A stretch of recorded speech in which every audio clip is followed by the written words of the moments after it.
परमो कस्वरूप सानित्यो निरोगारो निरोपोपन्ननादितो निष्कम्पच्चो कुचितो शब्दे रूपं सा आत्मानं प्रकाशति सा विधाता करणानं करणं तथा सर्वशक्तिमान तदच्च पुण्यो বলছে ঈশ্বর উনি ওই পুরুষকে ঈশ্বর বলা হয় নাউজুবিল্লাহ বলবেন না এই ঈশ্বর পুরুষ হয় কিন্তু এটা আমরা চালিয়ে দিচ্ছি সঠিক মানে আমরা বলি না কেন সঠিক মানে বললে তো শিরকি কালাম কিন্তু আসলে তো আমি শিরকি কালাম পড়লাম না এখানে বলেছে ঈশ্বর পরমেশ্বর স্বরূপ ওই পরমেশ্বর বা ওই পুরুষকে বলা হয় ঈশ্বর जिनार आकार नाई निराकार कथाटा ठीक এই জায়গা যে নিরাকার তিনি তারপরে বলছে তাকে কোনো বর্ণ দিয়ে বোঝানো যায় না কোনো শব্দ দিয়ে বোঝানো যায় না এখানে একই মন্ত্রতে বলছে আকার নাই আবার বলছে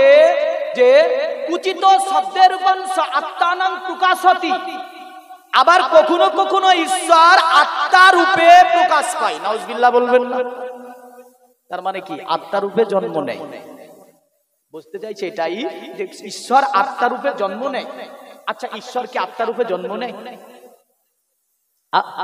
এটা তো একটা খ্রিস্টানদের মতবাদ তারা বলেছিল না গড দি হলি ফাদার গড দি হলি গড গড দি হলি সন তারা বলল ঈশ্বর যিনি তিনি পবিত্র পিতা পবিত্র পুত্র পবিত্র আত্মা মানে তৃতীয়বাদ যেটা বলল তারা মারাত্মক চরম পর্যায়ে এ হচ্ছে শিরক শিরক শিরক কারণ এমন যদি কেউ আকাইদ রাখে ওই ব্যক্তি জান্নাতে যাবে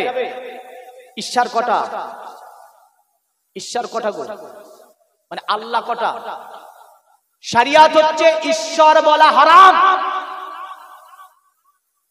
ইসলামের শরীয়ত বুঝুন ঈশ্বরে ঈশ্বরই আছে ঈশ্বরকে পার্বতী বলা হারাম এমন করে আল্লাহকে পার্বতী বলা হারাম আল্লাহকে বিষ্ণা বলা হারাম যেমন এতে বলেছে মধ্যবর্তীতা দেবাদি ক্রান্তি প্রাকৃতিতা বিষ্ণাং বকৈত সদামিদা সত্রিতা শ্রীতা এখানে আল্লাহকে বিষ্ণা বলেছে আলহামদুলিল্লাহ যদি ওয়াজ করি শুধু বেদ নিয়ে 2 ঘন্টা এখন বেদ নিয়ে বলবো কিন্তু বাধ্য যদি করেন তো শুধু এগুলি বলে যাবে কোরআন হাদিসের ইন্টারেস্ট কি এটা আপনি বেদের মধ্যে পাবেন না তবে ঈশ্বর সম্পর্কে আমি আলোচনাটা করে দিই যেহেতু ধরেছি এখানে বিষ্ণা বলা ঈশ্বর আল্লাহকে হারাম শরিয়ত বলছে তারপরে আল্লাহকে বলেছে ষষ্ঠী চাচর নবতিন চা কোরা আমার उसमें স্তম্ভ হয়ে ঝগড়ে আছে ষষ্ঠী বলেছে আমার আল্লাহ রাব্বুল আলামিনকে বলতে গিয়ে অথর্ব বেদে বলছে যত্তদা বলদা যস্য বিশ্ব যশশ্চায়ে মৃতং যস্য মৃত যস্য দেবা একে আপনার কি বলেছে দেব মূর্তির সঙ্গে তুলনা এমন করে গীতাতে আছে এইভাবে পিতা হসি লোকস্য চরাচরস্য তপস্য পূজাচ্য গুরগুরিয়ান না তত সমহস্ত পতন্য হত্ত প্রতিম প্রভা আল্লাহ সকলের পিতা আল্লাহকে পিতা বলা যাবে এই যাবে আল্লাহ সকলের গুরু এ কথা বলছি আল্লাহ সকলের মালিক এটা ঠিক আছে আল্লাহ সকলের মালিক তারপরে বলছে যদি পূজা করতে হয় তারই পূজা করতে হবে এটা ঠিক আছে কিন্তু এর মধ্যেও আবার শিরকি কালাম ঢুকে গিয়েছে এই যে কথাগুলো বলতে গিয়ে আমি ভয় করি কোন জায়গার বলি ওয়াজ তো বহুত কিন্তু আমাকে তো মরতে হবে না গো তাই প্রতি জালসাতে আমি মোটামুটি টাচ দিয়ে দিচ্ছি দেখেন আমাকেও মরতে হবে টাকার জন্য আমি এগুলো বলে দেব আর গুনাহগার আমি হব বেদ শুনে এক কিঞ্চিত পরিমাণ নেকি পাবেন না গুনাহ হবে যত মুক্তি আছে পৃথিবীতে আপনার এই দিনাজপুরে যত মুক্তি আছে সকল মুক্তির সঙ্গে আলোচনা করুন বেদ পড়লে নেকি হবে না গুনাহ হবে সকলে একই ফতোয়া দেবে বেদ শুনলে কি হবে গুনাহ হবে আর কোরআন শুনলে কি হবে নেকি হবে তো যাই হোক যেহেতু আল্লাহ সম্পর্কে বলেছি আল্লাহ কি জিনিস একটু বুঝিয়ে দিই আমি বেদ থেকে আল্লাহ তিনি হন এক আল্লাহ কি আল্লাহর কোরআন বলছে বলো গো আল্লাহু আহাদ আমার আল্লাহ নবীকে বলছে আমার নবী আপনি আপনি তাদেরকে বলে দিন। আমার নবী বলে, ওগো আমার আল্লাহ, আমি কেন বলবো? কারণ তুমি যে একটা তুমি বলে দাও। আমার আল্লাহ বলে, ওগো আমার নবী, আমি যদি তাদেরকে বলতে যাই তাহলে তারা বিশ্বাস করবে না।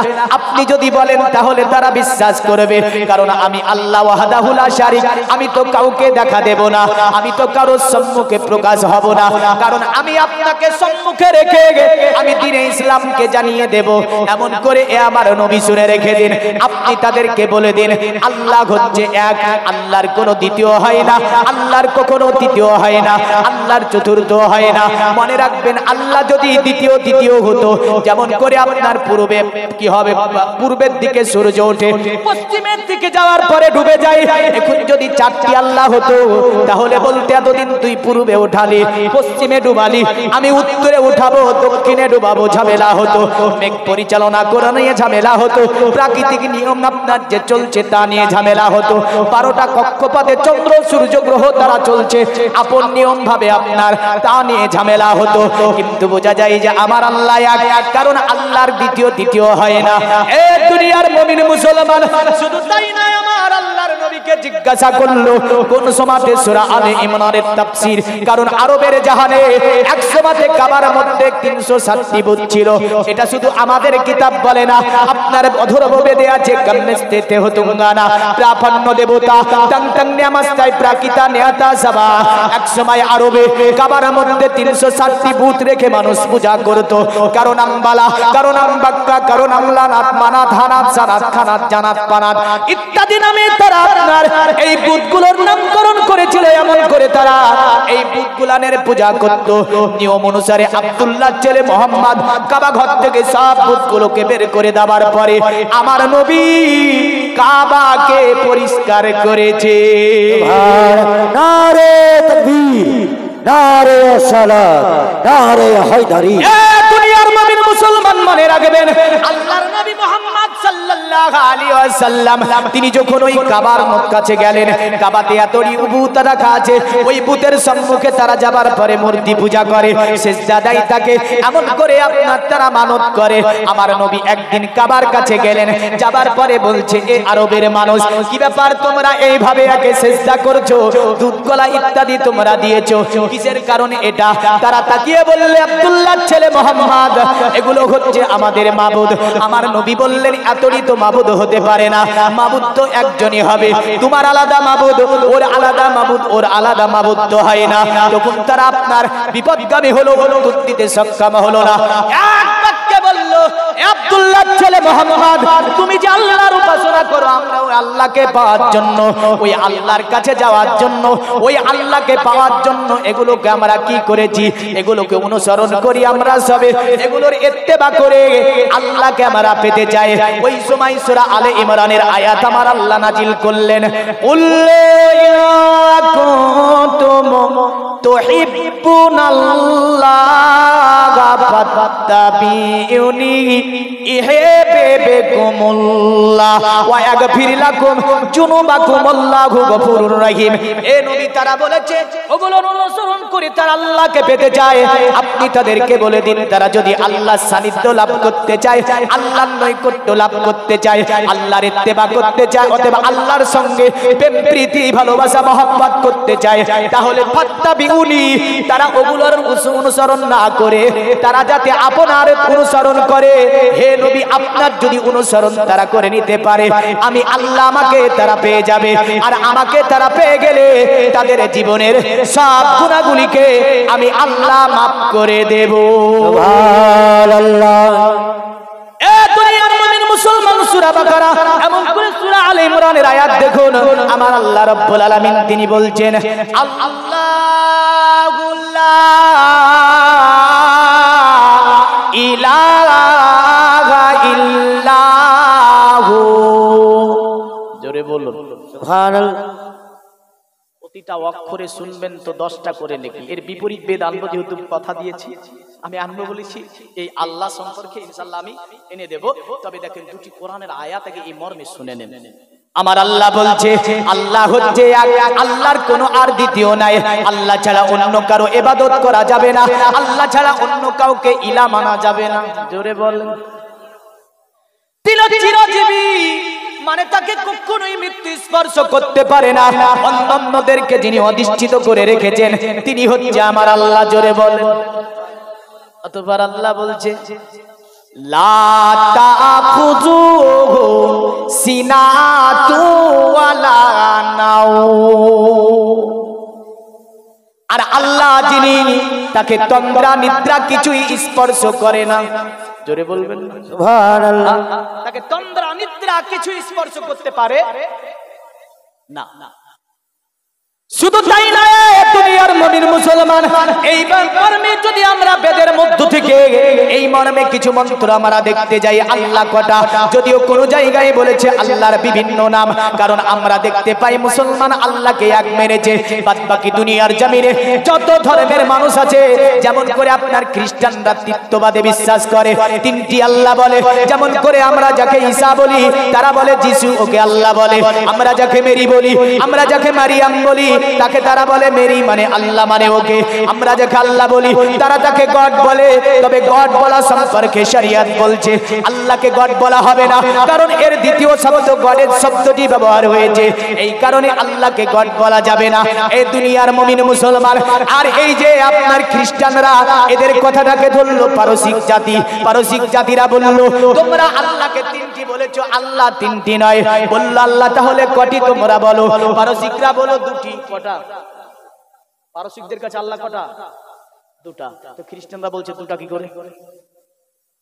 বলে এক আল্লাহ মঙ্গল করে, এক আল্লাহ অমঙ্গল করে। নাউজুবিল্লাহ বলে।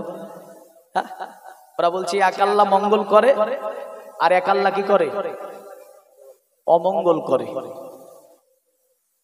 আর সনাতনেরা বলল এদের তো আপনার শেষ নাই, বুঝলেন? এদেরও শেষ নাই। তবে এদের কিতাবে আল্লাহর ধারণা পুরা বেদে একটা মন্ত্রে আল্লাহ নাম লেখা আছে। জোরে বলবেন না? এই জায়গাটা তো বলা যাবে যেহেতু আল্লাহ নামটা লেখা আছে। ডাইরেক্ট পুরা বেদে একটা মন্ত্রে আল্লাহ নাম শব্দটা ব্যবহার হয়েছে। বাদ বাকি পুরা যে চার খণ্ডে বিভক্ত, এ জগবেদ বলেন, সামবেদ বলেন, অথর্ববেদ বলেন, এমন করে আপনার গীতা বলেন, এক কথায় এই যে বেদগুলো আছে, বেদের কোন মন্ত্রের মধ্যে আল্লাহ নাম লেখা হয়নি, কিন্তু একটা মন্ত্রে কবার পড়বো আপনি গুনবেন। উদার বিন্দ্র গোদার বিন্দ্র মাসৃন্দ্র আল্লাহ সিস্টেম সিস্টেম পূর্ণ ব্রাহ্মণ মাল্লা মাল্লা রাসূল মুহাম্মদ রাকাম বরসাল্লাল্লাহু মাতলাম বুকমিকাম আল্লাহ বুকাম ইল্লা কিলারতিকাম। কবার হলো গুনেছেন তো? আল্লাহ। তারা বলল সমস্ত দেবতার মেন দেবতা হচ্ছে আল্লাহ। সমস্ত দেবতা মেন দেবতা কি? আল্লাহ। আল্লাহর উপরে আর কোন দেবতা হয় না, কারণ আল্লাহর উপরে আর কোন দেবতা নাই। বলল শুনে রেখে দে দুনিয়ার মুমিন মুসলমান। অতএব তারা বলল বরস আল্লাহ, আল্লাহ আল্লাহ, আর আল্লাহ রাসূল মুহাম্মদ অতি বরণীয় নবী, তাকে মানতে হবে, তাকে জানতে হবে। আর আল্লাহ যিনি তিনি আল্লাহই হয়, আল্লাহর কখনো দ্বিতীয় হয় না। যেমন করে জগবেদের মধ্যে বলল, সামবেদেও একই মন্ত্র এইভাবে রয়েছে, একাং ব্রহ্মদত্ত নহি না দত্তি কিঞ্চং একাং আদ্যত্তং না দ্বিতীয় না তৃতীয় চতুর্থ না পঞ্চমতে না পঞ্চম না ষষ্ঠম সপ্তম না পঞ্চমতে না অষ্টম না নবম দশম না পঞ্চমতে জয়তং বিদমে কবিরতং বেদ। তারা বলে দিল শুনে রেখে দে আল্লাহ যিনি তিনি আল্লাহ, আল্লাহর কখনো দ্বিতীয় হয় না। যদিও মন্ত্রে লেখা হয়েছে দ্বিতীয় হয় না, আবার অন্য মন্ত্রে আল্লাহকে নিয়ে আপনার বিভ্রান্তিকর আলোচনা হয়েছে। এ দুনিয়ার মুমিন মুসলমান, বললে বুঝতে যদি অসুবিধা হয়, জানতে যদি অসুবিধা হয়, আমরা ক্লিয়ার করে বলে দিচ্ছি, না দ্বিতীয় না তৃতীয় চতুর্থ না পঞ্চমতে না পঞ্চম না ষষ্ঠম সপ্তম না পঞ্চমতে না অষ্টম না নবম দশম না পঞ্চমতে আল্লাহর দ্বিতীয় তৃতীয় চতুর্থ পঞ্চম ষষ্ঠম সপ্তম অষ্টম নবম দশম কোনটাই হয় না। জয়তং বিদমি কিবৃতং বেদ। তাকে যারা একক বলিয়া জানিবে তাহারাই তাহাকে প্রাপ্ত হইবে। সুবহানাল্লাহ। তাকে যারা একক বলিয়া জানিবে তাহারাই তাহাকে প্রাপ্ত হইবে। এবার দেখেন এক আল্লাহ, এতে কোনো সন্দেহ আছে? যদি কেউ করে মুসলমান থাকবে, মুসলমান থেকেও সঙ্গে সঙ্গে বাদ। আল্লাহর আকার আছে না। আল্লাহ রাব্বুল আলামিন তিনি এমন স্রষ্টা, সৃষ্টির জন্য যা প্রযোজ্য হয় স্রষ্টার জন্য তা হয়, সৃষ্টির জন্য যা প্রযোজ্য হয় স্রষ্টার জন্য তা হয় না। এখন এই আল্লাহ বিষয়টাকে নিয়ে আমাদের ধর্মে যদি দেখতে যাই, আমাদের ধর্মের মূল যেটা মন্ত্র, এই মন্ত্রেতে প্রথমে আল্লাহ তৌহিদের কথা আছে। কি কথা আছে? কিসের কথা আছে? তৌহিদের। মিসকাতের হাদিস, ইবনে মিসকাত শরীফের হাদিস, মুসলিমের হাদিস, কিতাবুল ঈমানে প্রথম হাদিস বর্ণনা হচ্ছে। হাদিস শরীফের রাবি হযরতে মুসলিম জাহানের দ্বিতীয় খলিফা খলিফাতুল মুমিনিন উমারে ফারুকে আজম। জোরে বলেন, উমারে ফারুকে আজম। আমি টপিক দিইনি, কিন্তু একটা টপিকে ওয়াজ হবে আজকে। টপিকটা ইনশাআল্লাহ হাজির করে দেব, তখন একই রুটে ওয়াজ চলবে। কারণ আমি জানি বিভিন্ন অ্যাঙ্গেল থেকে ওয়াজ করলে সকলে ভালোবাসে না, তাই বিভিন্ন অ্যাঙ্গেলে ওয়াজ থাকবে না, একটা অ্যাঙ্গেলে চলবে ইনশাআল্লাহ। তার মধ্যে মধ্যে আমি কিছু রেফারেন্স ইনশাআল্লাহ তবুও কোরআন থেকে টানার চেষ্টা করব। অনেকে ভাবে যে ওই ভাষাগুলো শুনতে ভালো লাগে, তো ভাষা শোনার নিয়াত করবেন, অন্য কিছু নিয়াত থাকবে না, অন্য কিছু নিয়াত থাকবে না। যেহেতু তাতে শিরকি কালাম আছে, আমরা শিরকি কালাম কখনোই আমরা তার মধ্য থেকে আমরা তাতে খুশি হব না। তবে হ্যাঁ, একটুখানি অনেকে ভাবে যে অন্যের ধর্মের ভাষা কি শুনতে ভালো লাগছে, অন্য কিছুই নয়। খবরদার আসি। তো হাদিস শরীফের রাবীর নাম কি বললাম? মুসলিম জাহানের দ্বিতীয় খলিফা উমার। রাসূলুল্লাহর দরবারে তিনি বসে আছেন। নবীজি ইসলামের শিক্ষা দিচ্ছেন, আল্লাহর নবী ইসলামের শিক্ষা দিচ্ছেন। ইজতালা আলাইনা রাজুলুন, একজন ব্যক্তি আমার নবীজির কাছে আসলো। জোরে বলেন সুবহানাল্লাহ। সাহাবীরা বর্ণনা করে ওই ব্যক্তিটার গায়ে সাদিদুন বিআজুস সিয়াব, মানে তার গায়ে ছিল সাদা রঙের কাপড়। এত সুন্দর সাদা রঙের কাপড় পরে আছে, আমার নবীজির কাছে বসে গেল। সাহাবীরা বলে লা ইউরা আলাইনা আসারুস সাফার, আমরা তাকে দেখলাম তার গায়ে ধুলো ময়লা মাটি কিছুই যেন ছিল না। যেমন আপনাদের এখানে সফর করে আমি আসলাম, আসার পরে আপনার জামাটাকে চেঞ্জ করতে হলো, কারণ অনেক ধুলো ময়লা মাটি লেগেছিল। কিন্তু সাহাবীরা এই বর্ণনাটা দেয় লা ইউরা আলাইনা আসারুস সাফার, আমার নবীজির কাছে যে ব্যক্তিটা বসলো ওই ব্যক্তির শরীরে কোনো ধুলো ময়লা মাটি ছিল না। তারা যে ওই ব্যক্তিটা এসে কারো সঙ্গে কথা বললো না, আমার নবীজির কাছে বসে গেল। আল্লাহর নবী নামাজ পড়ার মতো করে বসে আছেন। আল্লাহর নবী সাল্লাল্লাহু আলাইহি সাল্লাম তিনি হামাগুড়ি দিয়ে নামাজ পড়ার মতো করে বসে আছেন। ওই ব্যক্তিটা আসার পরে আমার নবীর সম্মুখে বসে গেল, একদম হাঁটুর সঙ্গে হাঁটুকে মিলিয়ে দিল, হাতের সঙ্গে হাতকে মিলিয়ে দিল। মিলিয়ে দেওয়ার পরে আমার নবীজির সম্মুখে বসে গেল। বসে যাবার পরে আমার নবীকে বলে ক্বালা ইয়া মুহাম্মদ, এ আল্লাহর নবী মুহাম্মদ সাল্লাল্লাহু আলাইহি ওয়াসাল্লাম, দয়া করে আপনি আমাকে ইসলামের বর্ণনা দিন। অতএব আখবারানি আনিল ইসলাম, আপনি ইসলামের আলোচনা করুন। আমার নবীজি বলে ক্বালা রাসূলুল্লাহি সাল্লাল্লাহু আলাইহি ওয়াসাল্লাম আন্না তাশহাদু আল্লা ইলাহা ইল্লাল্লাহ ওয়া আন্না মুহাম্মাদার রাসূলুল্লাহ। আমার নবীজি প্রথমবারে বললেন শোনো, ইসলামের আলোচনা আমাকে করতে বলছো। নবীজি প্রথমবারে বললেন আন্না তাশহাদু আল্লা ইলাহা ইল্লাল্লাহ ওয়া আন্না মুহাম্মাদার রাসূলুল্লাহ। এই কথাটা যারা বলবে লা ইলাহা ইল্লাল্লাহ মুহাম্মাদুর রাসূলুল্লাহ, এটা হচ্ছে ইসলামের প্রথম বাক্য। জোরে বলেন সুবহানাল্লাহ। ওই ব্যক্তিটা শুনতে আছে, আমার নবী বলছে তুকিমুস সালাত, অতঃপর এটার পরে তারা নামাজ কায়েম করবে। অতঃপর তুতি যাকাত, আমার নবী বললেন যাকাত দেবে। অতঃপর আমার নবী বললেন তাসুমু রমজান, অতঃপর রমজানে রোজা রাখবে। আমার নবী অতঃপর বললেন ওয়াতাহাজ্জাল বাইতা, অতঃপর তারা যদি অর্থটাকে হজ করবে। ওই ব্যক্তিটা বলছে সাদ্দাকতা ইয়া রাসূলুল্লাহ, ওগো আল্লাহর নবী আপনি সত্য কথা বলেছেন, কারণ যে পাঁচটা কথা আপনি বললেন এই পাঁচটা কথা আপনি সত্য বলেছেন। এই বলে ওই ব্যক্তিটা উঠে আপনার চলে গেল। সাহাবীরা বলছে আমরা তাকে দেখলাম। ওই ব্যক্তিটা চলে যাওয়ার পরে নবীকে সাহাবীরা বলছে ইয়া রাসূলুল্লাহ, আপনার কাছে যে ব্যক্তিটা আসার পরে আপনাকে ইসলাম সম্পর্কে জিজ্ঞাসা করলো, ওই ব্যক্তিটা কে ছিল একটু দয়া করে বলবেন। আমার নবী বলে আমার সাহাবীরা, আমার সাহাবীরা শোনো, পৃথিবীর কোনো উনি মানুষ ছিল না, উনি ছিল আল্লাহ পাকের ফেরেশতা জিবরাইল আলাইহিস সালাম। সুবহানাল্লাহ। কে ছিল? জিবরাইল আলাইহিস সালাম। তিনি এসে বলছেন আখবারানি আনিল ইসলাম, আপনি ইসলামের কথা বলেন। এগুলো তো শুনতে ভালো লাগবে না, কেন জানেন? কারণ ৯৫% মানুষ নামাজ পড়ে না। ঠিক বলছি না ভুল? এই ঠিক বলছি না? হ্যাঁ, আমরা মুসলিম ভেবে নিয়েছি যে মুসলিম ঘরে জন্ম নিয়েছি, গরুর গোশত খাই, খাতনা করে দিয়েছে, মুসলমান হয়ে গেছে। 95% মানুষ কোরআন পড়তে পারে না। আপনি খোঁজ নেন আজ এই জাতির অধন পতন কোথায়। তাহলে যে পেটের মধ্যে শুধু গোবর থাকবে, যে কানের মধ্যে শুধু গোবর থাকবে, ওই কানে কি বলেন কোরআন হাদিস ভালো লাগবে? লাগবে? এখন মৌমাছি আর গোবরা পোকা বুঝলেন একটা জায়গায় পানি খাচ্ছে পাশাপাশি বসে। হ্যাঁ, গোবরা পোকা বুঝেন? মৌমাছির আরবি কি? নাহলুন। মৌমাছির আরবি আর গোবরা পোকা, গোবরা পোকার আরবি হচ্ছে মুখান্নাসাতুন, মুখান্নাস। তাহলে বোঝা যাচ্ছে দুজনে পানি পান করছে। গোবরা পোকা বলছে কোথা থাকিস? বলে গোয়ালবাড়ি থাকি। তুই কোথা থাকিস? বলে আমিও তো গোয়ালবাড়ি। বলে তুই কোথা গোয়ালবাড়ি দেখতে পাই না? যাই বলে ওই যে টাটকা গোবর ফেলে যেখানে গোয়ালবাড়ি থেকে, ওই গোবরে থাকি আমি। মৌমাছি বলছে গোবরে থাকিস তুই? বলে হ্যাঁ। গোবরের স্বাদ কেমন? বলে সকালবেলায় যখন টাটকা গোবর ফেলে হেবি স্বাদ। টাটকা গোবরের স্বাদ খুব ভালো ওর মুখে। বললে মৌমাছিকে বলছে তুই কি খাস? বলে আমি তো ফুলের রস খাই। জোরে বলেন সুবহানাল্লাহ। ফুলের রস খাই। তো গোবরা পোকা বলছে স্বাদ কেমন? বলে হেবি স্বাদ। বলে চল। এক জলাশয় বুঝলেন যাচ্ছে, তো গোবরা পোকা দেখে উঠতে পারে না, যায় ধাপাক করে পড়ে, একটু যায় ধুপুক করে পড়ে। দেখছে ভারী বিপদ। এক জলাশয় ছিল, ফুল ফুটেছে কিছু, ওই ফুলে ফুলে বসে দিয়েছে, বলে খা। তো এই ফুলের রসকে খাওয়ার পরে বলছে ছি ছি ছি, একই খায়।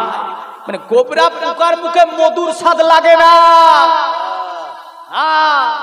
অনুরূপ ভাবে যে কানে সর্বময় গানা শুনেছে, যে জবান দিয়ে কোরআন বের হয়নি, যে জবান দিয়ে কলেমা বের হয় না, সেই জবানে কোরআন হাদিস ভালো লাগবে, সেই কানে কোরআন হাদিস ভালো লাগবে, সেই ব্যক্তিটাকে কোরআন হাদিসের মাহফিলে বসতে মন যাবে কিনা?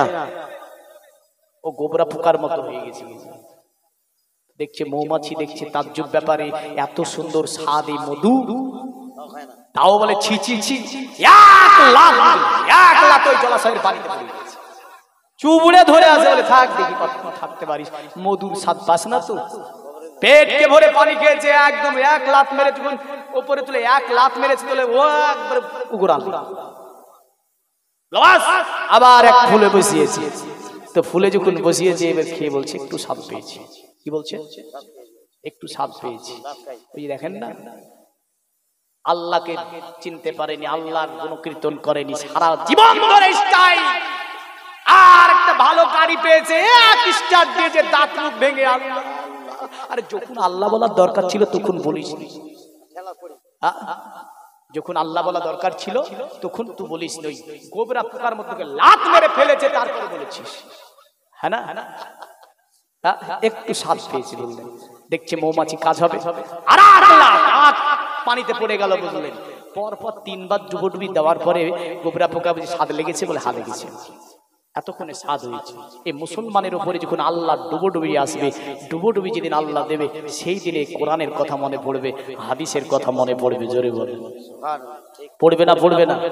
খুব শক্তি আছে, বাহাদুরি আছে, একদম শক্তি আছে বললেন। ভাবছে এই শক্তি, এই বাহাদুরি, এই রক্তের তেজ, এই জওয়ানি থেকে যাবে না? থাকবে? থাকবে? থাকবে না। নামে সামন জারি করিবে এত, বন্ধ হয়ে যাবে জীবন নাটক। বাহাদুরি থাকিবে না দেহে জৈব, ফুরিয়ে বসন্ত আসিবে শ্রাবণ। তৈরি থেকো, তৈরি রেখো, কোরআনি আমাল মান, একদিন তোমার নাম মসজিদে হবে এলান। একদিন তোমার নাম মসজিদে হবে এলান। হবে না? হবে না? আর এই যে বসন্তের গীত আর শ্রাবণের দেখাবো না, পাবেন এমন আপনার জওয়ানি ঘাটিয়ে যাবে, একদিন আপনি গোড়া পেতে চলে আসবেন। রক্তের গরম, এমন করে শরীরের জওয়ানি, এই তেজ, এই অহংকার, গৈরব থাকবে? থাকবে না। তাই আমি সকল জওয়ান যুবকদেরকে বলবো, তোমাদের অনুদান অপরিসীম ইসলামে। আজকে তোমরা কোথায়? সোশ্যাল মিডিয়ায় এসে যুবকদেরকে বুঝলেন একদম ঘাটিয়ে দিয়েছে। ঠিক বলছি না ভুল বলছি? কাটিয়ে দিয়েছে মসজিদে বসে বসে সিনেমা দেখে। হ্যাঁ, চাক্ষুষ কথা বলছি। আসাম জালসায় গিয়েছি বললেন তো ওপরে সব মেহমানের জায়গা করে দিয়েছে বললেন, তো মেহমানের জায়গা করে দিয়েছে, তোকে ডেকে ডেকে আসে না। তারপরে একজন ব্যক্তি গিয়ে দেখছে যে সিনেমা চালাচ্ছে ওপরে শুয়ে শুয়ে, মসজিদের ওপরে সিনেমা চালাচ্ছে। এসে আমাকে বলছে মৌলানা কিয়া কারো বলো। अरे मूवी चला रहा है मस्जिद के ऊपर। আমি बोला लात मार के मस्जिद से ऊपर से नीचे गिरा दो ना, जो मूवी चला रहा है मस्जिद के ऊपर। তাহলে বোঝা যাচ্ছে আমরা এই সোশ্যাল মিডিয়ার মধ্যে পড়ে আমরা অনেকটা নষ্ট হয়ে গিয়েছি। বাপ আল্লাহ পাক হেদায়েত দেয়, আল্লাহ পাক হেফাজত করে আমাদেরকে, কারণ সমস্ত টাইমের জন্য দুনিয়া নয়। একদিন তোমাকে পরিয়ে কাপন আত্মীয় স্বজন করবে দাফন, করবে না করবে না। একদিন তোমাকে পরিয়ে কাপন আত্মীয় স্বজন করবে দাফন, হঠাৎ চলে যাবে আদরের ধন, প্রিয় মা বাবার ভাসিয়ে নয়ন। তৈরি থেকো তৈরি রেখো সুন্নাতি আমাল মান, একদিন তোমার নাম মসজিদে হবে এলান, একদিন তোমার নাম মসজিদে হবে এলান।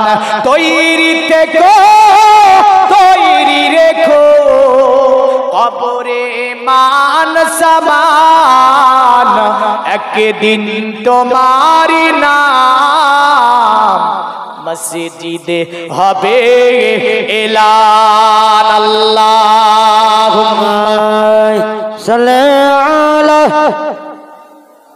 জোরে ওয়ালা আলি সাইয়্যিদানা মাওলানা মুহাম্মদ। পৃথিবীর মুমিন মুসলমান বলতেছিলাম আমার নবী পাঁচটা জিনিসের কথা বললেন, এর মধ্যে নবীজি বলেছিলেন লা ইলাহা ইল্লাল্লাহ মুহাম্মাদুর রাসূলুল্লাহ সাল্লাল্লাহু আলাইহি ওয়াসাল্লাম। একাধিক যুবক আমার সমাজে এই কলেমাটা সঠিক করে পড়তে জানে না, এই কলেমা বলতে জানে না। আর নবীজি আমার বললেন শোনো, মান ক্বালা লা ইলাহা ইল্লাল্লাহ ফাদাখালাল জান্নাহ, অতএব যে ব্যক্তি লা ইলাহা ইল্লাল্লাহ পড়বে তাদেরকে জান্নাতে প্রবেশ করানো হবে। জোরে বলেন সুবহানাল্লাহ।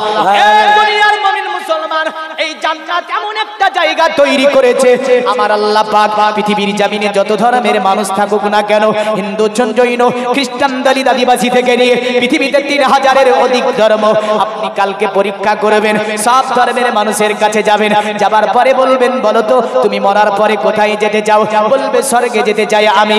আর মুসলমান বলবে আমি জান্নাতে যেতে চাই, দলিত বলবে আমি স্বর্গে যেতে চাই, খ্রিস্টান বলবে আমি জান্নাতে যেতে চাই, এমন করে আদিবাসী বলবে আমি স্বর্গে যেতে চাই। বুঝা গেল পৃথিবীর জমিন থেকে একটা মানুষও বলে না নরকে যাব, একটা মানুষও বলে না যে আপনার আমি কি তো কোথায় যাব, জাহান্নামে যাব। বুঝা গেল সকলের আশা জান্নাত নেবে, সকল সৃষ্টির আশা জান্নাত নেবে, সে যে ধর্মেরই মানুষ হোক না কেন, একটাই বিষয় যে জান্নাত অর্জন করব। প্রতিটা ধর্মীয় গ্রন্থের মধ্যে জান্নাত যাওয়ার জন্য একটা রীতিনীতি নিশ্চয়ই লেখা হয়েছে, স্বর্গ লাভের জন্য যে রীতিনীতিগুলো লেখা হয়েছে তার মধ্যে উত্তমতম রীতিনীতি হচ্ছে আপনার এটাই, যেটা আমার নবী বলেছে। জোরে বলেন সুবহানাল্লাহ। মান ক্বালা লা ইলাহা ইল্লাল্লাহ ফাদাখালাল জান্নাহ, অতএব তোমরা যদি লা ইলাহা ইল্লাল্লাহ পড়ো তোমাদেরকে জান্নাতের মধ্যে প্রবেশ করে দেওয়া হবে। এই কারণে সনাতন ধর্ম একই কথা বলল, অতএব লা ইলাহা ইল্লাল্লাহ মানে আল্লাহ ছাড়া অন্য কোনো মাবুদ নাই, এই কথাটাকে যারা স্বীকার করে নেবে, এটাকে যারা মেনে নেবে, তারাই অতএব জান্নাতে যেতে পারবে। তবে সনাতন ধর্মের মধ্যে সুন্দর করে বুঝিয়ে দেওয়া হয়েছে যে ইল্লা কবরু ইল্লাল্লাহ দিল্লাল্লাহ লা ইলাহা দীপবম ইলা ইলাহা পরমপদম জন্ম বৈকুণ্ঠে পারা পনিততে জপি নামে মুহাম্মাদাম। কারণ পৃথিবীর জমিনে এই মন্ত্রটা পড়ানোর জন্য আমাদের সমাজে মৌলবি লাগে, আর সনাতন ধর্মে আপনার কি লাগে? প্রহিতি লাগে। আমাদের ধর্মে কি লাগে? মৌলবি লাগে, কষায় আঙ্গুল ভরে দিও বেরায় না।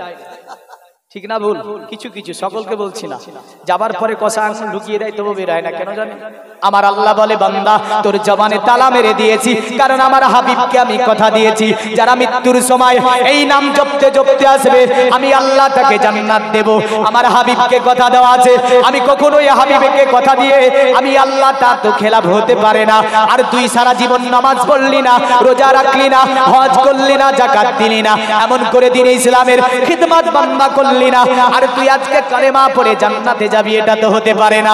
আমি আল্লাহ তালা মেরে দিয়েছি জবানে, যতই বলুক না কেন বের হবে না। আর অন্য ধর্মের মানুষেরা এসে তো ওটা কষাতে আঙ্গুল ভরা, আপনার তারা বুঝে না, কারণ তারা আসে ব্রাহ্মণ জাতি থেকে। কারণ সনাতন ধর্মে সবচেয়ে উঁচু গোষ্ঠীটার নাম হচ্ছে ব্রাহ্মণ। তবে ব্রাহ্মণের সংজ্ঞা আপনি যদি দেখতে যান, ব্রাহ্মণ শব্দটি হচ্ছে সংস্কৃতি শব্দ। এই ব্রাহ্মণ শব্দ ভারতের আপনার প্রাচীন একটা কিতাবটির নাম হচ্ছে মহাভারত। এই মহাভারতের মধ্যে ব্রাহ্মণ শব্দটি ব্যবহার এইভাবে করেছে, কালক্রমে বিষ্ণু যশেতে নামেতে ব্রাহ্মণ সম্বলনগরতে জন্ম লইবেন তখন মহাবীর যোগ মহাবুদ্ধি কলকিতার ঘরে জন্মিবে যথা কালে দেব কারজাতরে। বলল দুনিয়ার জমিনটা অন্ধকারাচ্ছন্নিত হয়ে যাবে যখন তিনি আপনার কি করবে, একজন ব্রাহ্মণকে দুনিয়ার জমিনে পাঠাবে। ব্রাহ্মণ শব্দটি সংস্কৃতি শব্দ। এই শব্দের বাংলা অর্থ করতে গেলে হবে প্রভাবশালী।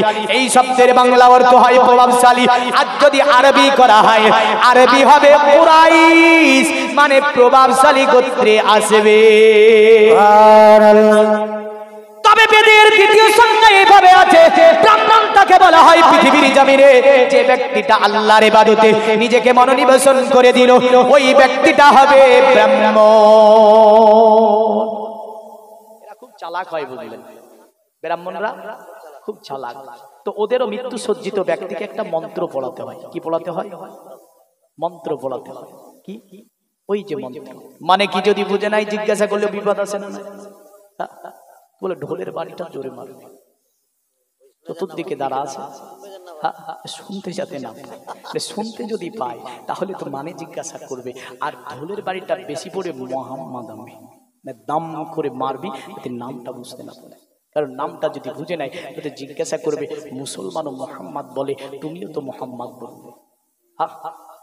তাহলে বোঝা যাচ্ছে যে ওতে শুনতেই দেওয়া হয় না। আর আমার মুসলমান ধর্মে কি করা হয়? মুসলমান ধর্মে এসে যদি কষা আঙ্গুল ভরে বের করার চেষ্টা করা হয়, জোরে বলেন সুবহানাল্লাহ, লোকানোর কোনো জায়গা নাই। তো তারা আসার পরে বলল, ইল্লা কবর ইল্লাল্লাহ তুল্লাল্লাহ লা ইলাহা ইল্লাল্লাহ লা ইলাহা পরম পদম জন্ম বৈকুণ্ঠে পারা পানিতে যাবি নামে মোহাম্মদ। বলল শুনে রেখে দে, পৃথিবীর জমিনে এক আল্লাহর জিকির ছাড়া অন্য কোন জিকির করে আল্লাহর জান্নাত পাওয়া যাবে না। জান্নাত স্বর্গ যদি লাভ করিতে হয় এক আল্লাহর ইবাদত করতে হবে, এক আল্লাহরই জিকির করতে হবে। আর যারা লা ইলাহা ইল্লাল্লাহ পড়ে নেবে ওরা অতি সম্মানের অধিকারী হবে। আর যারা মুহাম্মাদের নামকে জপে নিতে পারবে ওরা যেন জান্নাতের অধিবাসী হবে। জোরে বলেন সুবহানাল্লাহ। এখন আমি আছি মোহাম্মদ ছাড়া কোন পরিত্রাণ এই জগতেও নাই, পরের জগতেও নাই। পরের স্টেপে মোহাম্মদকে নিয়ে কিছু মন্ত্র ইনশাআল্লাহ আনয়ন করে দেব। তবে আপনাকে আমি বলে যাই, আমার নবীজির পেয়ারা যদি আপনি হয়ে যেতে পারেন, নবীজির যদি মহব্বতের হয়ে যেতে পারেন, নবীকে যদি ভালোবেসে নিতে পারেন, নবীকে জানের মালের চেয়েও যদি ভালোবেসে নিতে পারেন, নিশ্চয় আপনি জান্নাতে যাবেন, এতে কোনো সন্দেহ নাই। জোরে বলেন সুবহানাল্লাহ। আমার আল্লাহ জান্নাত তৈরি করেছে, মালিকানা দিয়েছে আমার নবীকে। কাকে কাকে মালিকানা দিয়েছে? আচ্ছা, এই দুনিয়ার মালিক কে? কথা বলেন, কথা বলেন। দুনিয়ার মালিক আল্লাহ। আগামীকাল সকালবেলায় আপনার যে সরিষা বোনা আছে জমিনে বা ভুট্টা লাগানো আছে, ওই জমিনে গিয়ে যদি আপনার 10 বিঘা আছে, তো আমি যদি বলি 5 বিঘা আমার, আপনি দেবেন? আমি যদি বলি রাত্রিতে তুমি বললে দুনিয়া জমিন দুনিয়া আল্লাহর, তো তুমিও আল্লাহর বান্দা আমিও আল্লাহর বান্দা, একটু 50-50 করে নেই না, দেবেন তখন? বলে রাত্রে জালসাই বলেছিলাম, কিন্তু জমির আলে বলবো না। বলবে না? বলবে না? ওটা জালসাই বলেছিলাম, দুনিয়ার মালিক আল্লাহ, কিন্তু এই জমির আলে এসে কিন্তু এই মালিক আমি। হ্যাঁ, বলবে না? বলবে না? আমাকে দেবেও নাকি আপনাকে দেবে? দেবে না। জমির আলে গিয়ে বলবে মালিক হচ্ছে আল্লাহ। বোঝা গেল? এ দুনিয়া আল্লাহর, কিন্তু আল্লাহ কাউকে 2 বিঘার মালিকানা দিয়েছে, কাউকে 3 বিঘার মালিকানা দিয়েছে, কাউকে 10 বিঘার মালিকানা দিয়েছে। জোরে বলেন সুবহানাল্লাহ। অনুরূপ জান্নাত আল্লাহ তৈরি করেছে, মালিকানা কাকে দিয়েছে? জোরে বলেন। মুহাম্মাদুর রাসূলুল্লাহ সাল্লাল্লাহু আলাইহি ওয়াসাল্লামকে। জোরে বলি সুবহানাল্লাহ। তে মুহাম্মাদের পেয়ারা কি করে হওয়া যায়, একটুখানি ওই বিষয়টা দিকে আগিয়ে যাব ইনশাআল্লাহ। টপিক আনছি তো মুহাম্মাদের পেয়ারা কি করে হওয়া যায়। আচ্ছা, নবী আমাদেরকে বেশি ভালোবাসে নাকি নবীকে আমরা বেশি ভালোবাসি? হ্যাঁ, আমরা বেশি নবীকে ভালোবাসতে পারি না, পেরেছি? না, নবী আমাদেরকে বেশি ভালোবেসেছে। আল্লাহর নবী সাহাবীরা বসে আছে, সুবহানাল্লাহ, আমার নবীকে বলছে ইয়া রাসূলুল্লাহ, আপনি যদি অনুমতি দেন, আপনি যদি পারমিশন দেন, একটা কথা জিজ্ঞাসা করব। আমার নবী বলে, এই সাহাবীরা বলো, এমন কি কথা জিজ্ঞাসা করবে? সাহাবীরা বলছে ইয়া রাসূলুল্লাহ, ইয়া হাবিবাল্লাহ, ওগো নবীজি আপনি বলেন দুনিয়ার জমিনে আপনি সবচেয়ে কাকে বেশি ভালোবাসেন? নবী তো আমাদেরকেও ভালোবাসে না, বাসে না? তো সাহাবীরা প্রশ্নটা করছে, আপনি বলেন দুনিয়াতে কাকে সবচেয়ে বেশি ভালোবাসেন? আল্লাহর নবী সাহাবীদেরকে বলল, এ আমার সাহাবীরা শুনে রেখে দাও, দুনিয়ার জমিনে আমি সবচেয়ে মহিলাদের মধ্যে, মানে মায়েদের মধ্যে, মেয়েদের মধ্যে সবচেয়ে আমি নবী যাকে বেশি ভালোবাসি তার নাম হচ্ছে আয়েশাতুল হুমায়রা। জোরে বলেন সুবহানাল্লাহ। নবী সাহাবীরা বলছে ইয়া রাসূলুল্লাহ, আপনি পুরুষের মধ্যে কাকে বেশি ভালোবাসেন? আমার নবী বলে আবু বকর। আর আমি পুরুষের মধ্যে সবচেয়ে বেশি ভালোবাসি আমি ওই আয়েশার পিতা আবু বকরকে। জোরে বলি সুবহানাল্লাহ। এ দুনিয়ার মুমিন মুসলমান, আমার নবী বলে আয়েশা সম্পর্কে আমাকে প্রশ্ন করবে না, আবু বকর সম্পর্কে আমাকে প্রশ্ন করবে না, কারণ আমার আল্লাহ এদের দুইজনকে সবচেয়ে বেশি ভালোবেসেছে। এই কারণে আমি নবীজি এদেরকে সবচেয়ে বেশি ভালোবেসেছি। এই আবু বকর সিদ্দিক আকবর রাদিয়াল্লাহু তাআলা আনহুকে আমার নবী এত কেন ভালোবাসতো? একটুখানি সামনের দিকে নিয়ে যায়, কারণ আমার নবীজি সাল্লাল্লাহু আলাইহি ওয়াসাল্লাম এত ভালোবাসতো আবু বকরকে। যদিও হাদিসের মধ্যে দেখতে পাই মা আয়েশা একদা নবীকে জিজ্ঞাসা করছে, ইয়া রাসূলুল্লাহ একটা কথা আপনাকে জিজ্ঞাসা করি। আমার নবী বলে, আয়েশা, এ বিবি আয়েশা বলো, এমন কি কথা আমাকে জিজ্ঞাসা করতে চাও? আয়েশা বলছে, ইয়া রাসূলুল্লাহ আসমানের দিকে তাকিয়ে দেখুন, আসমানে অনেকগুলি তারকারাজি জ্বলছে। আমার নবী বলে, হ্যাঁ আয়েশা, আসমানে তো অনেকগুলি তারকা দেখা যাচ্ছে। মা আয়েশাতুল হুমায়রা বলছে, ওগো নবীজি আপনি কি বলতে পারবেন ওই আসমানের তারকার সমান নেকি কার আছে? জোরে বলেন সুবহানাল্লাহ। পৃথিবীর জমিনে এখনো কোনো বিজ্ঞান বলেন, দার্শনিক বলেন, কবি বলেন, সাহিত্যিক বলেন, ঐতিহাসিক বলেন, জ্যোতিষী বলেন, মনোঋষি বলেন, আজ পর্যন্ত কেউ তারকার হিসাব দিতে পারেনি। কারণ বিজ্ঞান বলছে এখনো পৃথিবীর জমিনে এমন কিছু তারকা আছে যারা লাইট পৃথিবীতে আসার পরে পৌঁছায়নি। জোরে সুবহানাল্লাহ। সব চাইতে দ্রুত গতিতে চলতে পারে এমন জিনিসের নাম কি? এই বলে, সবচেয়ে দ্রুত গতিতে চলতে পারে এমন জিনিসের নাম লাইট। এমন জিনিসের নাম কি? লাইট সেকেন্ডে কত হাজার কিলোমিটার যায়? 1,86,000 মাইল। জোরে বলবেন না? 1,86,000 মাইল 1 সেকেন্ডের মধ্যে চলে যেতে পারে। এর নাম হচ্ছে লাইট। এর নাম কি? লাইট। আচ্ছা, এই যে লাইট, বিদ্যুৎ বিজ্ঞানের গবেষণাগারে মাত্র দুটি জিনিস ছাড়া গবেষণা হয় না। এক হচ্ছে লাইট, দ্বিতীয় হচ্ছে বিদ্যুৎ ছাড়া কোনো জিনিস গবেষণা করা সম্ভব হবে না। বিজ্ঞানের লাইট শরীর ভেদ করে চলে যেতে পারে না, পারে না। এক্স-রে, গামা রে, রন্টেজিং রে, এমন করে আপনার কসমিক রে, এই যে এগুলো সব ছবি তোলা, মানে আপনার শরীরে যা আছে ভেদ করে মধ্যকার জিনিসকে বের করে দেবে। এর নাম হচ্ছে লাইট। পৃথিবীতে ওই যে সূর্যটা আছে, আচ্ছা আপনি কি বলতে পারবেন বিজ্ঞানের এখন পর্যন্ত সূর্যের যে তাপমাত্রা আছে এত উত্তপ্ত লাইট বিজ্ঞান এখনো তৈরি করতে পারেনি? জোরে বলেন সুবহানাল্লাহ।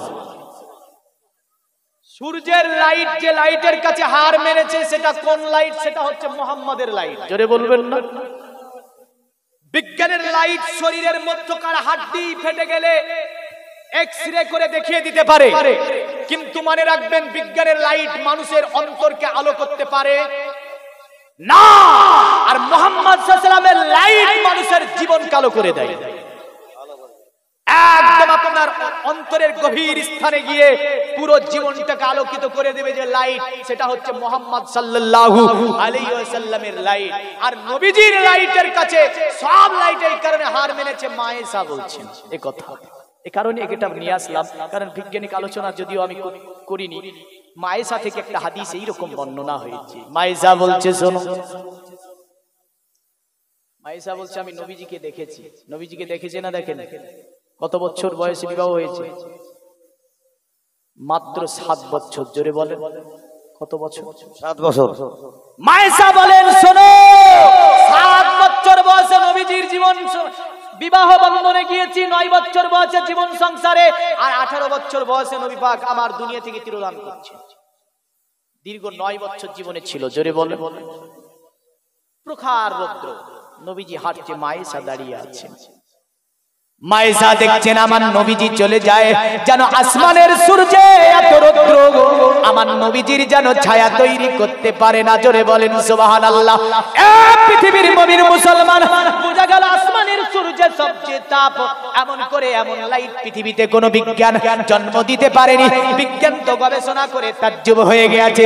বিজ্ঞান বলে এত তীক্ষ্ণ লাইট যদি কোনো জায়গায় জ্বালানো হয়, এত কোটি বছর ধরে জ্বলা সম্ভব নয়। কিন্তু ওই সূর্য কোটি কোটি বছর ধরে একইভাবে পৃথিবীকে লাইট দিচ্ছে, কিঞ্চিত পরিমাণ এর শক্তি হ্রাস পায়নি। জোরে বলেন সুবহানাল্লাহ। মায়েশা বলছে, দুনিয়ার মানব আমার নবীজির অতএব ছায়া দুনিয়ার জমিনে তৈরি করতে পারেনি।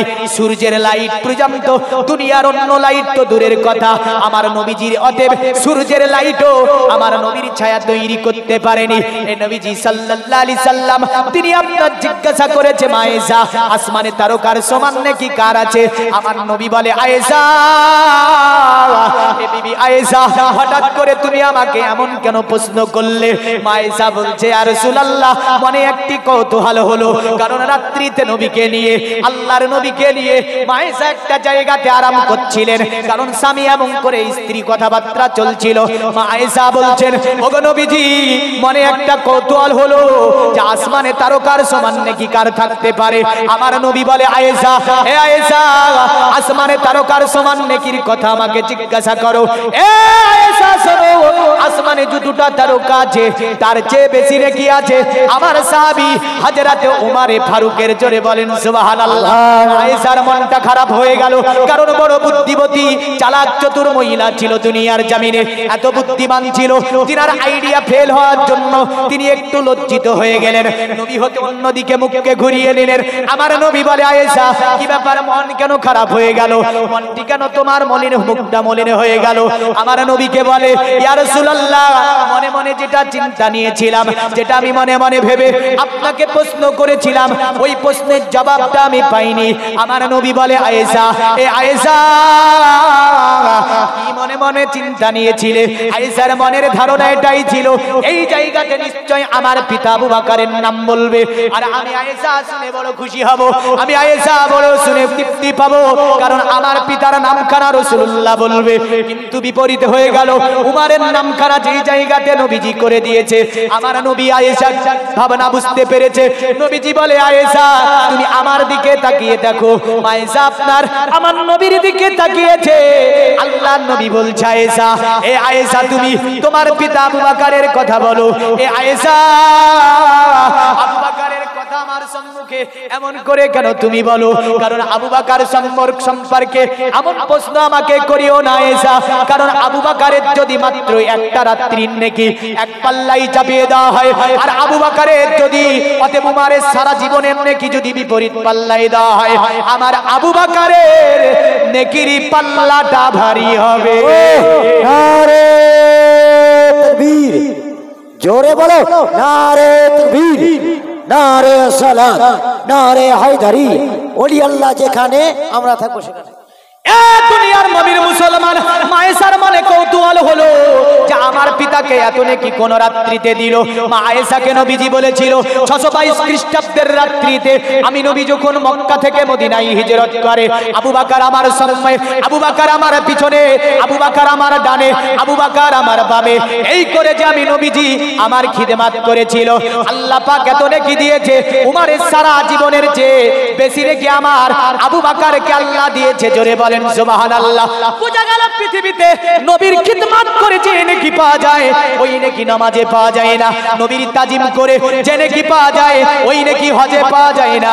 নবীজিকে দেখে যে নেকি পাওয়া যায় ইমানি নজরে ওই নেকি পৃথিবীর জমিনে যতই ইবাদত করুক না কেন ওই নেকি আপনার পাওয়া যাবে না। আবু বকর সিদ্দিক আকবর রাদিয়াল্লাহু তাআলা আনহু এত প্রিয় কি করে নবীজির কাছে হয়ে গিয়েছিল, কারণ নবীজি অন্যত্র হাদিসে বলেছেন দুনিয়ার সব নেকিগুলি মুমিনদের নেকিগুলি এক পাল্লাই করে দাও, আমার আবু বকরের নেকি বিপরীত পাল্লাই করে দাও, আমার আবু বকরের নেকির পাল্লাটা ভারী হয়ে যাবে। জোরে বলেন সুবহানাল্লাহ। পৃথিবীর মুমিন মুসলমান এ আবু বকর বসে আছে, খুব মনোযোগ দেবে, খুব একটা গুরুত্বপূর্ণ টপিক হাজির করছি। এ আবু বকর বসে আছে, আমার নবীর সাহাবীরা বসে আছে, আবু বকর নবীর দিকে চেয়ে আছে, নবীর দিকে তাকিয়ে আছে। হযরতে আবু বকর সিদ্দিক রাদিয়াল্লাহু তাআলা আনহু দাঁড়িয়ে গিয়ে বলছে ইয়া রাসূলুল্লাহ, ইয়া হাবিবাল্লাহ, ওগো নবীজি একটা আপনার কাছে আজকে তিনটি জিনিস আমি চাইবো, আপনি কি আমাকে দেবেন? আমার নবী বলে আবু বকর আমি জানলাম না তুমি কি জিনিস চাইবে, আমি রাসূলুল্লাহ যদি দিতে না পারি। আবু বকর বলে ওগো নবীজি পৃথিবীর জমিনে আমার মনে শত বিশ্বাস নবী যারা হয় তাদের কাছে যদি জান্নাত চাওয়া যায় জান্নাত দিয়ে দিতে পারে, নবী যারা হয় রাজত্ব দিতে পারে, নবী যারা হয় পাহাড়কে যদি সোনা হয়ে যেতে বলে পাহাড় সোনা হয়ে যাবে। আমি আবু বকর মনে শত বিশ্বাস আপনি যদি প্রতিশ্রুতি দেন আমি আমার তিনটি চাওয়া আপনি পূরণ করতে পারবে। চাওয়ার ঢং লাগবে না? লাগবে না? এই চাওয়ার ঢং লাগবে না? বলে আল্লাহ দেয় না আমাদের, কি বলে এত দোয়া করি তাও কবুল হয় না। আরে চাওয়ার মতো যদি সত্য করি ঢং নিয়ে চাইতে পারা যে আল্লাহ দেবে না? দেবে না? তো চাওয়ার ঢংটা দেখেছেন? নবী বলছে আমি যদি তোমাকে দিতে না পারি তিনটি জিনিস তুমি চাইবে, আমি রাসূল যদি দিতে না পারি। আবু বকর বলছে আমার মনে শত বিশ্বাস আপনি পারবেন। জোরে বলেন সুবহানাল্লাহ। চাওয়া দেখেন আবু বকর কি চেয়েছিল, এই তিনটি জিনিস আজকে বুঝাবো। আবু বকর তিনটি জিনিস রাসূলুল্লাহর কাছে চেয়েছিল, শুনবেন এই তিনটি ইনশাআল্লাহ ওয়াজ শেষ করে দেব। তবে প্রথম নম্বরে চাওয়ার ঢংটা শিখাই। চাওয়ার ঢংটা বলে দি, যদি চাওয়ার ঢং না থাকে তাহলে পাওয়া যাবে না।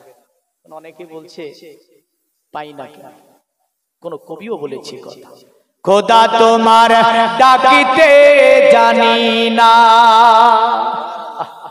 ডাকার মতন ডাকিলে তুমি কেন শুনবে না, খোদা তোমার ডাকিতে জানি না, যেমন ডেকে ছিল মুসা নবী তুর পাহাড়ে গেছে চলি, খোদার নূরে পাহাড়ে চলে মুসা জলে না, খোদা তোমার ডাকিতে জানি না। জোরে বলুন সুবহানাল্লাহ।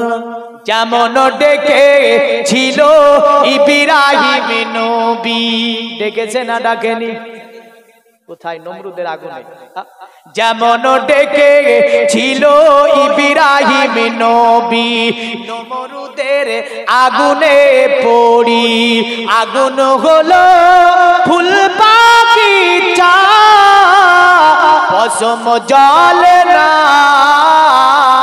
খোদা তোমার ডাকিতে জানি না, ডাকার মতন ডাকিলে খোদা কেন শুনবে না, খোদা তোমার ডাকিতে জানি না, যেমন ডেকে ছিল জাকারিয়া নবী করাতে তার মাথা চিরি, যেমন ডেকে ছিল ইউনুস নবী মাছের পেটে পড়লো রই, দেখেছে না? একদম অতাল সমুদ্রের নিচে, গভীর নিচে, একদম বড় তিমি মাছের পেটে হযরতে ইউনুস বলছে কি, আল্লাহর নবী ইউনুস আলাইহিস সালাম তিনি বলেছিলেন লা ইলাহা ইল্লা আনতা সুবহানাকা ইন্নী কুনতু মিনাজ জালিমিন।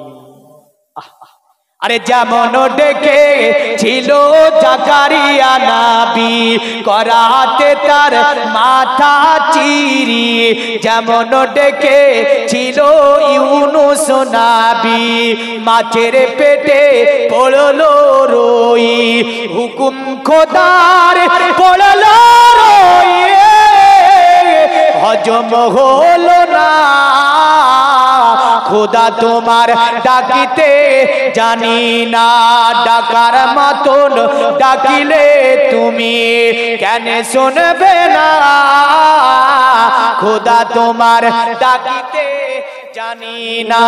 জোরে বলুন সুবহানাল্লাহ। এ দুনিয়ার মুমিন মুসলমান, আল্লাহ পাককে ডাকতে জানলে নিশ্চয় আল্লাহ সাড়া দেবে। এই মর্মে সূরা আলে ইমরানে আমার আল্লাহ বলছে বান্দারে শোন, আমি তোদের জন্য সবচেয়ে বড় জান্নাত যেটা তৈরি করেছি, এই জান্নাতটার নাম হচ্ছে জান্নাতুল ফিরদাউস। আমার আল্লাহ বললেন জান্নাতুল ফিরদাউস, পাঁচটা চরিত্র যার মধ্যে পাবো আমি আল্লাহ, তাকে আমি জান্নাতুল ফিরদাউস দেব। জোরে বলেন সুবহানাল্লাহ। কটা চরিত্র? তাহলে এই যে পাঁচটা চরিত্র যদি আমি বলে দিই আপনাকে, তাহলে সবচেয়ে জীবনের মঙ্গল জিনিস এটা হবে না? হবে না? সবচেয়ে দামি জিনিস না? দামি জিনিস না এটা? কারণ দুনিয়াতে গাড়ি বাড়ি টাকা কড়ি যা আছে সবকিছু পড়ে থাকবে না? থাকবে না। কিন্তু এই পাঁচটা জিনিস যদি আমি বলে দিই যেটা জান্নাতুল ফিরদাউস পাওয়া যাবে, এই যে বড় একটা জিনিস আপনাকে আমি বলে দেব, এটা সবচেয়ে জীবনের দামি জিনিস না? এই দামি জিনিস না? তাহলে এত বড় দামি জিনিস সূরা আল ইমরানে বলছে আল্লাহ পাঁচটা জিনিস তোমার মধ্যে দেখবো, যদি বান্দা পেয়ে যায় তোমাকে জান্নাতুল ফিরদাউস দেব। সবচেয়ে বড় জান্নাত হচ্ছে আমার, সবচেয়ে বড় জান্নাতের নাম জান্নাতুল ফিরদাউস। ওইদিকে আবু বকর তিনটি চাওয়া আছে, আমি প্রথমেতে এই টিকিটটা দিয়ে দিই। পাঁচটা জিনিস নেবেন? এই বলে দেব? বলে দেব তো? বললে তো কিছু লাগবে গো বাপ। পাঁচজন ভাই দাঁড়িয়ে বলেন তো, জান্নাতে যেহেতু জান্নাতুল ফিরদাউসের কথা সূরা আলে ইমরানে বলেছে, পাঁচটা জিনিস আল্লাহ বলছে পেলে তাকে আমি জান্নাতুল ফিরদাউস দেব। মাওলানা 1000 টাকা আমি নবীর ঘর মাদ্রাসায় দিলাম। তাড়াতাড়ি আপনি বলেন ওই জান্নাতে যাওয়ার জন্য নবীতে আল্লাহর কোরআনে পাঁচটা জিনিস কি বলেছে, ইনশাআল্লাহ শিখিয়ে দেব। আপনার এই জায়গাটা শুনলে আপনি তাজ্জুব হয়ে যাবেন। পাঁচজন আমার ভাই বলেন তো, ইশক মহব্বতে, নবীর প্রেমে, নবীর ভালোবাসায়, নবীর প্যার করে আল্লাহর নবীর ঘর মাদ্রাসার ভালোবাসাতে বলেন তো একটা করে 1000 টাকা পাঁচজন ভাই আমার পারবেন না? পারবেন না? একইভাবে কালেকশন হবে না। কি নাম? কি নাম? শহীদুর রহমান। শহীদুর রহমান, নারায়ে তাকবীর। দেখেছেন এই বাঘের সিংহের জাত, আর এদের দেখা যাচ্ছে যে নারায়ে তাকবীরের ধ্বনি এরা লাগাতে চাই না। লাগাতে চাই? আমি কিন্তু খেলাফ করি। দেখেন 1 ঘন্টা মোটামুটি হয়ে গেছে, পার হয়ে গেছে 1 ঘন্টা ওয়াজ। সুবহানাল্লাহ, সুবহানাল্লাহ। ওখানে চাচা আমার বলেছে 1000 টাকা, হাজী সাহেব বলছে বললো না, জান্নাতে যাওয়ার জন্য সূরা আলে ইমরানের 5টা জিনিস তাড়াতাড়ি বলেন, যাতে আল্লাহ ওয়াদা করেছে যে আমি তোমাদেরকে 5টা জিনিস পেলে জান্নাতে দেব। হাজী সাহেব বলছে 1000 টাকা নবীর ঘর মাদ্রাসায় দিয়ে দিলাম। নারায়ে তাকবীর, নারায়ে রিসালাত। আর শহীদুর রহমান না, সৈফুর রহমান, তিনি 1000 টাকা দিয়েছে। আর আরেকজন দিয়েছে, আচ্ছা, হাজী তয়িব আর হাজী নাজমুল, তিনিও 1000 টাকা দিয়েছে। আল্লাহ উভয়ের দানকে আপনি কবুল ও মঞ্জুর করে নিন। আল্লাহ উভয়ের দানকে কবুল মঞ্জুর করে নিয়ে উভয়ের রুজিতে বরকত দিন, হায়াত দারাজ করে দিন, অসুখ বিসুখ থেকে হেফাজত করুন, দুনিয়াবি মুসিবত থেকে হেফাজত করুন, বাচ্চা কাচ্চা নিয়ে দুনিয়ার জমিনে আল্লাহ সুখে শান্তিতে জীবন যাপনের তৌফিক দিন। আল্লাহ আমিন বলেন। আরে জোরে বলেন। হ্যাঁ, এই দানটা অতি উত্তম দান রাসূলুল্লাহর দরবারে। এই জিনিসগুলো আপনাকে আজকে বোঝাবো। আরেকজন 5জন ভাইকে আমি চেয়েছি। সুবহানাল্লাহ। নারায়ে তাকবীর। দেখেছেন? সুবহানাল্লাহ। আনসার আলী তার স্ত্রী দুনিয়াতে অসুস্থ, আল্লাহ নবীর ঘর মাদ্রাসায় 500 টাকা দান করেছে। তার স্ত্রীর আল্লাহ তার স্ত্রীকে সুস্থতা দিন, শেফায়ে কুল্লি আতা করুন। আল্লাহ আল্লাহ তার স্ত্রীকে দুনিয়ার জমিনে শেফা আতা করুন। এমন করে দুনিয়াতে আল্লাহ আবারও যাতে করে আল্লাহ তোমার ইবাদত বندگی দাসত্ব পায়রবি করতে পারে দুনিয়াতে, এই তৌফিক আল্লাহ তার স্ত্রীকে দান করুন। পরিবারে সুখ শান্তি দিন, আল্লাহুম্মা আমিন। সুবহানাল্লাহ। একজন ভাই আমার এখানে 500 টাকা পাঠিয়ে দিয়েছে, যা চাই যে উদ্দেশ্যে যে নিয়তে দান পাঠিয়েছে আল্লাহ উদ্দেশ্য আশাকে আপনি পূর্ণ করে দিন। আল্লাহ ভাইয়ের দানকে কবুল ও মঞ্জুর করে নিয়ে স্ত্রী পরিবার পরিজন নিয়ে সুখে শান্তিতে জীবনে আল্লাহ জীবন যাপন করার তৌফিক দিন। আল্লাহ হায়াত দারাজ করুন, অসুখ বিসুখ থেকে হেফাজত করুন, আল্লাহুম্মা আমিন। একটু চটচট করে আচ্ছা মায়েদের তরফে 5 জন পারবেন না? কারণ দেখেন দুনিয়াতে বহু খরচ করেছেন মা। সুবহানাল্লাহ। নুরুল ইসলাম সুরিপুকুর 1000 টাকার দাতা জিন্দাবাদ বলেন। এই পালাবেন না, কারণ এই জান্নাতের বিষয়টা নিয়ে যাবেন, দিতে না পারলে পালাবেন। এই যুবক বাস পালাচ্ছে বলতে বাস। সুবহানাল্লাহ। ওবাইদুর রহমান ডাক্তার পাড়া 1000 টাকার দাতা জিন্দাবাদ বলেন। ইনশাআল্লাহ 5 জন হয়ে গিয়েছে।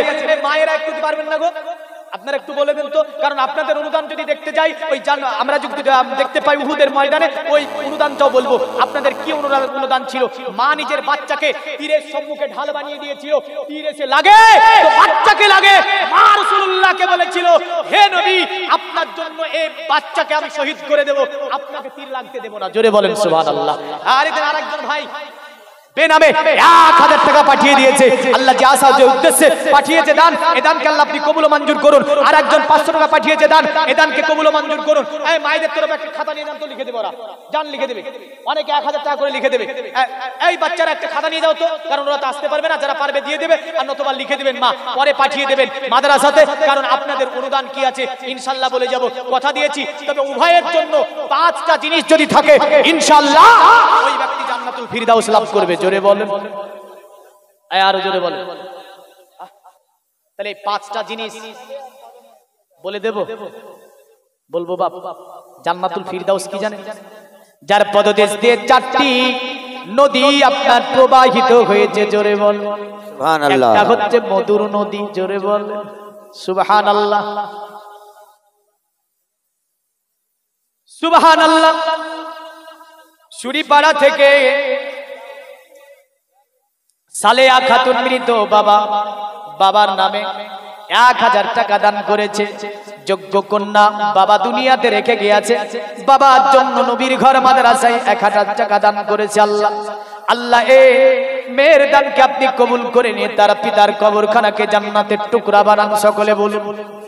কারণ যে পিতার কথা মনে পড়ে, যে পিতা সম্পর্কে নবীজি বলেছেন অতএব তোমরা যদি আল্লাহকে খুশি করতে হয়, এ পৃথিবীর সন্তান তোমরা তোমাদের বাবাকে খুশি করে দাও, আল্লাহ খুশি হয়ে যাবে। জোরে বলেন সুবহানাল্লাহ।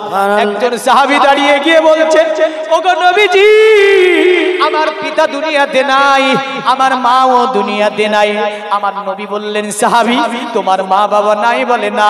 নবী বললেন মারা গিয়েছে? বলে হ্যাঁ। আমার নবী বলে তোমার মা বাবার কবরের কাছে চলে যাও, একটু দোয়া করে দাও, অতি তোমার খিদমত হয়ে যাবে। ও বলছে নবী গো আমার বাবা মা ছোট্ট অবস্থায় মারা গিয়েছে, দুনিয়াতে বাবা মাকে দেখতে পাইনি আমি, কারণ আমার বাবা মার কবর কোনটা আমি বলতে পারবো না। আমার নবী বলে এ সাহাবী তুমি কবরে যাবার পরে যে কোনো কবরকে তোমার মায়ের কবর মনে করে, তোমার বাবার কবর মনে করে তুমি জিয়ারত করে দাও, তোমার বাবা মার কবর জিয়ারত হয়ে যাবে। বাবা মার জন্য করেছে দান, দানকে কবুল করুন। আরেকজন 1000 টাকা পাঠিয়েছে, আল্লাহ এটাকে আপনি কবুল ও মঞ্জুর করে নিন। আল্লাহুম্মা আমিন। আলহাজ মফিজউদ্দিন আহমদ তপন বাড়ি 1000 টাকা পাঠিয়ে দিয়েছে, আল্লাহ দানকে আপনি কবুল ও মঞ্জুর করে নিয়ে হাজী সাহেবের হায়াতকে দারাজ করে দিন, অসুখ বিসুখ থেকে হেফাজত করুন, দুনিয়াবি বালা দুনিয়ায় দাফন করুন, আসমানি বালা আসমানে উঠিয়ে নিন। জোরে বলুন আল্লাহুম্মা। পালাবেন না এটাও দরকার। আমি কিন্তু আদায় করতে ভালোবাসি না, কারণ আমাকে যদি 2 ঘন্টা ওয়াজ দিয়ে দেয় কোনো ব্যাপার নাই, 2 ঘন্টা ওয়াজ, 3টি বিষয় বলতে 2 ঘন্টা লাগবে আমার, কিন্তু এটা তো কাজ একটা নবীর ঘরের খিদমত। জোরে বলেন এটা কি গো? এবার এর জন্য অনেকে পালাই যে দাম তো ছাড় থাকবো না। আরে নবীর সাহাবীরা এসেছে আর তুমি পালিয়ে যাও, তার মানে বোঝা যাচ্ছে তোমার ঈমান ঘাটিয়ে গিয়েছে, তোমার ঈমানের ভোল্টেজ নাই। জাইসুল উসরা মানুষ পাতা চিবিয়ে খেয়েছে, খেতে পাইনি। ওই সময় নবীজি চেয়েছিলেন সাহাবীদের কাছে, যা আমি বলবো আবু বকর থেকে। এদিন আরেকজন পাঠিয়ে দিয়েছে 500 টাকা দান। আল্লাহ দানকে কবুল ও মঞ্জুর করুন আল্লাহ, কারণ কত কষ্টের টাকা, পরিশ্রমের টাকা নবীর ঘর মাদ্রাসাকে ভেবে আল্লাহ তাআলা দান করেছে। কারণ যেখানে কোরআন পড়া হবে, হাদিস পড়া হবে, সূরা ইয়াসিন পড়া হবে, সূরা লোকমান পড়া হবে, সূরাতুর রহমান পড়া হবে, খোদার কসম জীবনে কোরআন শরীফ আপনি পড়েননি, আপনি ছেলেকে শিখাননি, আপনার টাকা দিয়ে যে পড়াগুলো এখানে পড়ছে বুঝলেন, এর ভাগ কিন্তু আপনি পেয়ে যাবে। জোরে বলবেন না সুবহানাল্লাহ। পালাবেন না, নিজে তো শিখতে পারেননি, একটু দিয়ে শিখান মানুষকে, এটাও বলো নাকি? এ মর্মে অনেক হাদিস আছে। আরেকজন সুবহানাল্লাহ সুবহানাল্লাহ আলহাজ হাফিজউদ্দিন আহমদ 1000 টাকার দাতা, এই জিন্দাবাদ বলেন। আল্লাহ হাজী সাহেবের দানকে আপনি কবুল মঞ্জুর করে নিন। হাজী সাহেবের আল্লাহ পরিবার পরিজনের সুখ শান্তি দিন। আল্লাহ এমন করে দুনিয়াবি মুসিবত থেকে হেফাজত করুন হাজী সাহেবকে, এমন করে আল্লাহ রোজগারে বরকত দিন। জাহান্নারা বিবি কুফিল জাহান্নারা 500 টাকা পাঠিয়েছে দান। কত কষ্টের টাকা দেখেন, ওই যে কন্ট্রাক্টর দেখেন না, ভাড়া যদি হয় 15 আর যদি বলে এই 20 তো পিঠে চাঁদা দিয়ে দেবে না 5 টাকার জন্য। এই দেখেন মা আমার পাঠিয়েছে 5 টাকা জাহান্নারা। তারপরে আরেকজন 500 টাকা পাঠিয়েছে, আরেকজন 500 টাকা পাঠিয়েছে স্বামীর জন্য মারা গেছে। সুবহানাল্লাহ সুবহানাল্লাহ। এরকম যোগ্য স্ত্রী প্রতিটা পুরুষের নসিবে মিলে। জোরে বলে নবীজি বলছেন জান্নাত নেবে, বলে হ্যাঁ। তো আল্লাহর নবী বলছেন যারা পৃথিবীতে একটা সতী সুধা নারী পেয়ে গেল, ও যেন দুনিয়ার জমিনে অর্ধেক জান্নাত পেল। স্বামী চলে গিয়েছে, স্ত্রী দুনিয়াতে আছে। আল্লাহ স্বামীর মাগফিরাতের জন্য মা 500 টাকা তোমার নবীর ঘরে মাদ্রাসায় দান করেছে, এটি স্বামীর জন্য সাদাকায়ে জারিয়া করে দিন। আল্লাহ ওই মার অন্তরে সাবরে জামিন দিন। দুনিয়াতে আল্লাহ রুজি আপনি বাড়িয়ে দিন, হায় আল্লাহ, কারণ আপনি বরকতের মালিক, আপনি হায়াতের মালিক, আপনি অর্থ দেওয়ার মালিক। আল্লাহ আপনি বাদশাকে ফকির বানিয়ে দেন, আবার ফকিরকে বাদশা বানিয়ে দেন। আল্লাহ মায়াকে দুনিয়ার জমিনে সুখে শান্তিতে জীবন যাপন করার তৌফিক দিন। আল্লাহুম্মা আমিন। জোরে বলেন সুবহানাল্লাহ। মায়েদের তরফে অনেকগুলো পাঠিয়েছেন মা, দেখেন আমি আপনাদের জন্য ইনশাআল্লাহ বলবো, ওয়াদা করেছি বলে দেব। এবার কি গো সুবহানাল্লাহ।